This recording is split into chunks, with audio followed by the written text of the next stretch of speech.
సంచలన వార్తలకు కేంద్ర బిందువుగా గ్రేటర్ హైదరాబాద్ మున్సిపల్ ప్రధాన కార్యాలయం మారినట్లుగా తెలుస్తుంది.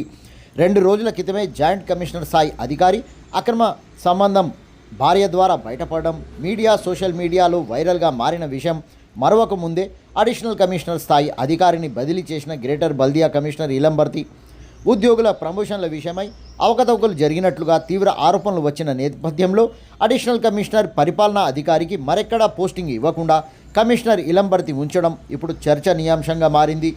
ఇప్పటికే బల్దియాలో 7 సంవత్సరాల నుండి 10 సంవత్సరాల పైబాటే ఎక్కువ కాలంగా బల్దియాలో తిష్ట వేసిన వారి సంఖ్య వివిధ స్థాయిలో వచ్చినటువంటి డెప్యుటేషన్ అధికారులు ఉందని, వివిధ ప్రభుత్వ శాఖ నుండి డెప్యుటేషన్ మీద వచ్చి జలగల్లా గ్రేటర్ బల్దియా సంపాదనకు చీడల్లా తయారైనని వార్తాపత్రికలు ఘోషిస్తున్న విషయం తెలిసిందే. మలక్పేట సర్కిల్ పరిధిలో జరుగుతున్న ట్రేడ్ లైసెన్సుల అక్రమ దందా విషయమై పత్రికల్లో వచ్చిన విషయం తెలిసిందే.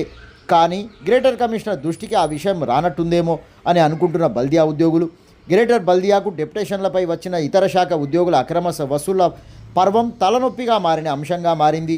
అక్రమ దందాకు మరిగి గ్రేటర్ బల్దియా పరువు తీస్తూ పత్రికలకు మీడియాకు చిక్కి బల్దియా పరువు కాస్త బజారున పడేయటం బల్దియా ఉద్యోగులు జీర్ణించుకోలేకపోతున్నారని తెలుస్తుంది.